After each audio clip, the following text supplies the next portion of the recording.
স্বাধীনতা দিবস মানেই দেশের নানা প্রান্তে উৎসব। দিল্লি লালকেল্লা থেকে কলকাতার বিভিন্ন পাড়া, মুম্বাইয়ের সমুদ্র তট থেকে দেশের প্রত্যন্ত গ্রামের স্কুল, সর্বত্রই 15ই আগস্টের সকাল থেকেই শুরু হয় জাতীয় পতাকার উত্তোলন, দেশাত্মবোধক গান আর নানান অনুষ্ঠানের মধ্যে দিয়ে নানান কর্মকাণ্ড। কিন্তু জম্মু ও কাশ্মীরের কেরান উপত্যকায় এবারের স্বাধীনতা দিবসের শুরুটা ছিল একেবারেই অন্যরকম। নিয়ন্ত্রণ রেখা বা এলওসির একেবারে কাছে মধ্যরাতে আতশবাজিতে আলোকিত হলো পাহাড়ি উপত্যকা। প্রায় 8 দশকের স্বাধীন ভারতে এমন মধ্যরাতে স্বাধীনতা উদযাপন কেরানে এই প্রথম বলে জানানো হয়েছে। ঘড়ির কাঁটা যখন ঠিক রাত 12টা ছুঁলো, তখন অন্ধকার পাহাড়ের আকাশে একের পর এক আতশবাজি ফুটতে শুরু করে। কয়েক মুহূর্তের জন্য কেরানের পাহাড়, উপত্যকার সীমান্ত এলাকার রাত যেন তেরঙ্গার আলোয় একেবারে বদলে যায়। স্থানীয় মানুষজনও এই অনুষ্ঠানে উৎসাহের সঙ্গে অংশ নেয়। জাতীয় পতাকা হাতে দেশাত্মবোধক স্লোগান ওঠে।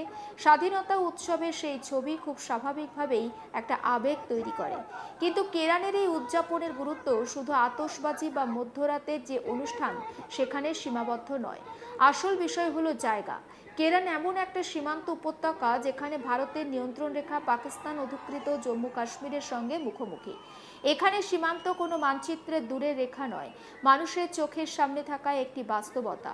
এই জায়গায় দাঁড়িয়ে স্বাধীনতার মধ্যরাত উদযাপন করার মধ্যে তাই স্বাভাবিকভাবেই একটি শক্তিশালী প্রতীকী অর্থ তৈরি হয়েছে। সীমান্ত এলাকায় বসবাসকারী মানুষের কাছে দেশপ্রেমের অর্থ অনেক সময় দেশের অন্য অংশের মানুষের থেকে আলাদা। শহরের মানুষ হয়তো সীমান্তকে টেলিভিশনের পর্দায় দেখেন, খবরের কাগজে তারা পড়েন বা মানচিত্রে দেখেন, কিন্তু কেরানের মানুষের কাছে সীমান্ত তাদের প্রত্যেক দিনের জীবনের একটা অংশ। নিরাপত্তা, সেনাবাহিনী, নিয়ন্ত্রণ রেখা, ওপারের ভূখণ্ড সবই তাদের বাস্তবতার সঙ্গে জড়িয়ে রয়েছে।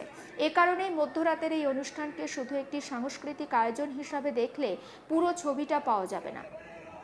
স্থানীয় মানুষের অংশগ্রহণ এই অনুষ্ঠানের সবথেকে গুরুত্বপূর্ণ দিকের একটি। তারা জাতীয় সার্বভৌমত্বের প্রতি নিজেদের আস্থা প্রকাশ করেছেন এবং পাকিস্তানের নীতির বিরোধিতার কথাও জানিয়েছেন। পাশাপাশি নিয়ন্ত্রণ রেখার ওপারে থাকা পাকিস্তান অধিকৃত জম্মু কাশ্মীরের মানুষের প্রতিও সংহতির বার্তা দেওয়া হয়েছে। এই দুই বার্তার মধ্যে একটি রাজনৈতিক স্তর যেমন রয়েছে, তেমনই রয়েছে আবেগের স্তর। সীমান্তের দুপাশে একই অঞ্চলের ইতিহাস, সংস্কৃতি এবং সামাজিক যোগাযোগের নানান সূত্র রয়েছে। নিয়ন্ত্রণ রেখা সেই সম্পর্ককে রাজনৈতিকভাবে বিভক্ত করেছে। ফলে কেরান থেকে ওপারের মানুষের উদ্দেশ্যে সংহতির বার্তা দেওয়ার বিষয়টিও আলাদা গুরুত্ব বহন করে। তবে এর সঙ্গে বাস্তব সীমান্ত পরিস্থিতির পার্থক্য মনে রাখা জরুরি। এলওসি হচ্ছে বিশ্বের অন্যতম সংবেদনশীল সীমান্তগুলোর মধ্যে একটি। ভারত ও পাকিস্তানের মধ্যে দীর্ঘদিনের রাজনৈতিক সামরিক উত্তেজনার কারণে এই অঞ্চল খুব গুরুত্বপূর্ণ। ফলে সেখানে কোনো বড় অনুষ্ঠানের আয়োজন করতে গেলে নিরাপত্তার বিষয়টি স্বাভাবিকভাবে প্রথম সারিতে থাকে।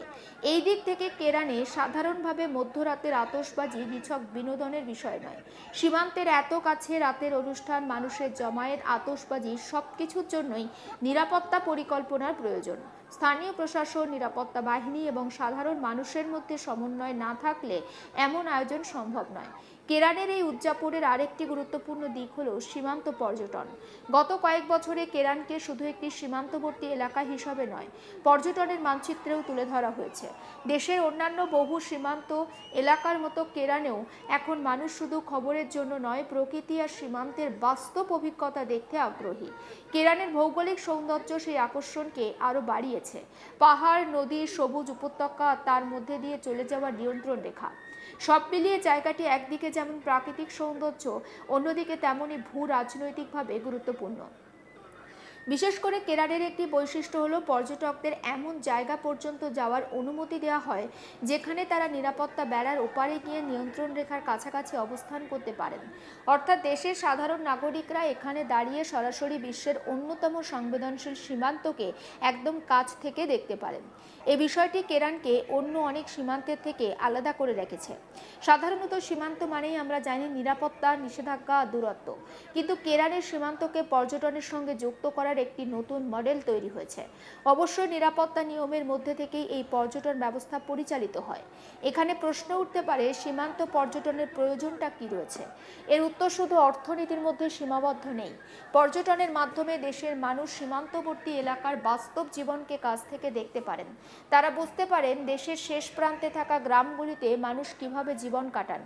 একই সঙ্গে স্থানীয় অর্থনীতিতেও পর্যটনের প্রভাব পড়ে। হোটেল, হোমস্টে, দোকান, পরিবহন, অন্যান্য পরিষেবার সঙ্গে যুক্ত মানুষের আয় বাড়তে পারে। কেরারের মতো প্রত্যন্ত এলাকার জন্য এই অর্থনৈতিক দিক গুরুত্বপূর্ণ। দীর্ঘদিন ধরে সীমান্তবর্তী অঞ্চলগুলোর উন্নয়নের ক্ষেত্রে যোগাযোগ, কর্মসংস্থান, পর্যটনের অভাব একটি বড় সমস্যা। যদি পর্যটন বাড়ে তাহলে স্থানীয় যুবকদের জন্য নতুন কাজের সুযোগ তৈরি হয়। তবে সীমান্ত পর্যটনের সঙ্গে একটি ভারসাম্যও জরুরি। কেরান কোনো সাধারণ পর্যটন কেন্দ্র নয়, এটি একটি কৌশলগতভাবে গুরুত্বপূর্ণ এলাকা। ফলে পর্যটকদের নিরাপত্তা যেমন নিশ্চিত করতে হবে, তেমনি সেনা, নিরাপত্তা ব্যবস্থার সংবেদনশীলতাও বজায় রাখতে হবে। এই ভারসাম্য বজায় রেখে কেরানের মতো জায়গাকে পর্যটনের মানচিত্রে আরও এগিয়ে নিয়ে যাওয়া সম্ভব। মধ্যরাতে স্বাধীনতা উদযাপন কেরানের এই নতুন পরিচয়ের সঙ্গে আরও একটি স্তর যোগ করেছে। এতদিন কেরানের পরিচয় ছিল মূলত সীমান্ত উপত্যকার পর্যটন কেন্দ্র হিসাবে। এবার তার সঙ্গে যুক্ত হলো একটি প্রতীকী জাতীয় অনুষ্ঠান। অর্থাৎ কেরান এখন একই সঙ্গে তিনটি ছবি তুলে ধরছে: সীমান্ত, পর্যটন আর জাতীয় চেতনা। এখানে জাতীয় পতাকার ভূমিকা গুরুত্বপূর্ণ।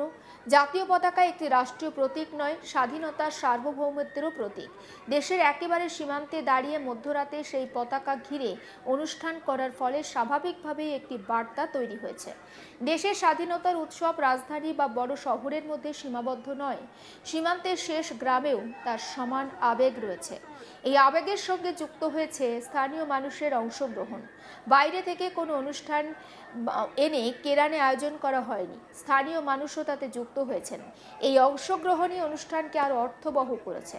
কারণ সীমান্তের মানুষের জাতীয় পরিচয় নিয়ে নানান ধরনের রাজনৈতিক আলোচনা হয়, কিন্তু কোনো একটি অনুষ্ঠান বা স্লোগান নিয়ে এই পরিচয়কে বিচার করা যায় না।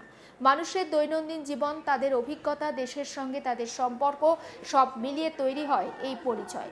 কেরানের মধ্যরাতের অনুষ্ঠান সেই সম্পর্কের একটি প্রকাশ্য ছবি সামনে এনেছে। অন্যদিকে পাকিস্তান অধিকৃত জম্মু কাশ্মীরের মানুষের প্রতি সংহতির বার্তাটাও রাজনৈতিকভাবে তাৎপর্যপূর্ণ। ভারতে দীর্ঘদিন ধরে ওই অঞ্চলের মানুষদের সঙ্গে নিজেদের সম্পর্কের কথা বলে এসেছে। কেরানের মতো জায়গা থেকে এই বার্তা দেওয়া হলে তার প্রতীকী গুরুত্ব আরও বেড়ে যায়, কারণ নদী বা নিয়ন্ত্রণ রেখার ওপারে রয়েছে এই অঞ্চল। তবে সীমান্তের এই রাজনৈতিক বার্তার পাশাপাশি স্থানীয় মানুষের শান্তির আকাঙ্ক্ষাকেও গুরুত্ব দেওয়া দরকার। সীমান্তে বসবাসকারী সাধারণ মানুষের কাছে স্থায়ী শান্তি অত্যন্ত গুরুত্বপূর্ণ, কারণ সংঘাতের সবচেয়ে সরাসরি প্রভাব পড়ে তাদের জীবনে। গোলাগুলি হলে তাদের ঘরবাড়ি, ব্যবসা, শিক্ষা, যাতায়াত সবকিছুই ক্ষতিগ্রস্ত হতে পারে। তাই কেরানের স্বাধীনতা উদযাপনের সবচেয়ে ইতিবাচক দিক হতে পারে এটা যে সীমান্তকে শুধু সংঘাতের জায়গা হিসাবে না দেখে সেখানে উৎসব, পর্যটন আর স্বাভাবিক জীবনের ছবিও সামনে নিয়ে আসা দরকার। সমস্ত আপডেট পৌঁছে দেবো আপনাদের কাছে, নজর রাখুন। আজ তাক বাংলায় সাবস্ক্রাইব করতে ভুলবেন না।